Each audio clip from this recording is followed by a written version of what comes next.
दिग्रस तालुक्यातील महागाव येथील ग्रामपंचायतच्या रस्त्यावर केलेलं अतिक्रमण हटवावं आणि रस्ता खुला करून द्यावा या मागणीकरिता पंचायत समितीच्या बाहेर भगत कुटुंबियांनी आमरण उपोषण केलंय। दिग्रस तालुक्यातील मौजा महागाव येथील ग्रामपंचायत रस्त्यावर केलेलं अतिक्रमण हटवून रस्ता खुला करून देण्याची मागणी करत ग्रामपंचायत, पंचायत समिती, तहसील कार्यालय आणि पालकमंत्री यांच्याकडे विनंती अर्ज करून देखील संबंधित अतिक्रमण हटवण्यात आलं नाहीये। त्यामुळे भगत कुटुंबीय अखेर पंचायत समितीच्या बाहेर आमरण उपोषणाला बसले। तत्पूर्वी त्यांनी 29 जानेवारी रोजी याबाबत पंचायत समिती गटविकास अधिकारी यांना निवेदन देत आमरण उपोषण करणार असल्याचा इशाराही दिला होता। मात्र मागणीची दखल न घेतल्यानं भगत कुटुंबियांनी आमरण उपोषणाचं हत्यार उपसलंय। उपोषणकर्त्याच्या घराकडे येणाऱ्या रस्त्यावर अशोक कांबळे, गोपाल कांबळे, सदाशिव कांबळे, रवी भुजाडे, जयेंद्र भुजाडे, प्रवीण मोहाळे आदींनी संगनमत करत अतिक्रमण केल्याने येण्या जाण्याचा रस्ताच बंद झालाय। याबाबत प्रशासकीय मार्गाने ग्रामपंचायत, पंचायत समिती, तहसील कार्यालय आणि पालकमंत्री यांच्या कार्यालयात अतिक्रमण हटवण्याबाबत अर्ज दिले होते। मात्र तरीही कुठलीच कारवाई झाली नाहीये।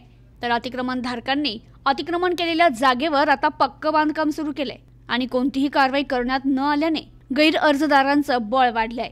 त्यांनी आम्हा सर्वांना जीवे मारण्याची धमकी दिली असून आमच्या कुटुंबाला त्यांच्यापासून धोका निर्माण झालाय।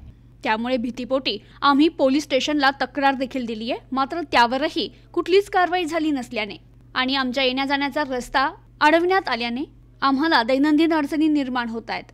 आमच्याकडे असणाऱ्या गुराढोरांच्या येण्या जाण्याचाही प्रश्न निर्माण झाला असून त्यांना चारा पाणी मिळणं अवघड झालंय। आमच्या रहदारीच्या रस्त्यावर अतिक्रमण केलं असून ते काढून रस्ता खुला करावा अशी मागणी आमरण उपोषणाला बसलेल्या भगत कुटुंबियांनी केली आहे। यावेळी रोशन भगत, गोदाजी भगत, ज्ञानेश्वर भगत, प्रीती भगत, मनीषा भगत, पुनीत भगत, निखिल भगत आदी आमरण उपोषणाला बसलेत। मी मनीषा ज्ञानेश्वर भगत, राहणार महागाव। आमच्या रस्त्यावर काही लोकांनी अतिक्रमण केलेले आहे आणि रस्ता आमचा जाम करून टाकला। आम्ही कुठून जाणं येणं करायचे, पाणी कुठून भरायचं, त्याला आम्ही प्रेमाने म्हणलं की तुम्ही रस्त्याची जागा सोडून द्या, तुम्हाला कुठं काय करायचं तुम्ही करू शकता।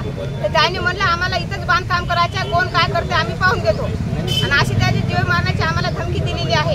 त्याने म्हटलेलं आहे की आमदार लोक, खासदार लोक, कोणी आम्ही कोणाच्या बापाला भीत नाही, कोणी आलं की त्याचे हातपाय मोडून टाकतो आणि आमच्या मागे कोणाचा सपोर्ट नाही म्हणलं ना, आम्ही स्वतःच्या दमावर करतो। सपोर्ट जरी असला कोणाचा आमच्या मागे त्याचे बी हातपाय मोडून ठेवतो असं त्यांनी धमकी दिलेली आहे। आम्हाला त्याच्या हाताने एक मरा लागणार तर आम्ही स्वतः इथं मरून जातो।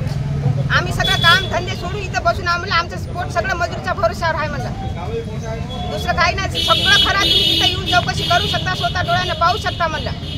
त्याची एवढी हिंमत कशी काय झाली, त्याच्या मागे कोणाचा हात आहे एवढा? त्याने प्रमुख मागणी आमची हीच आहे की आम्हाला पहिल्याचा जसा रस्ता होता तसा आम्हाला रस्ता मिळून द्या, आम्हाला आमचा न्याय मिळून द्या। फक्त आम्हाला एवढाच न्याय मागायचा आहे।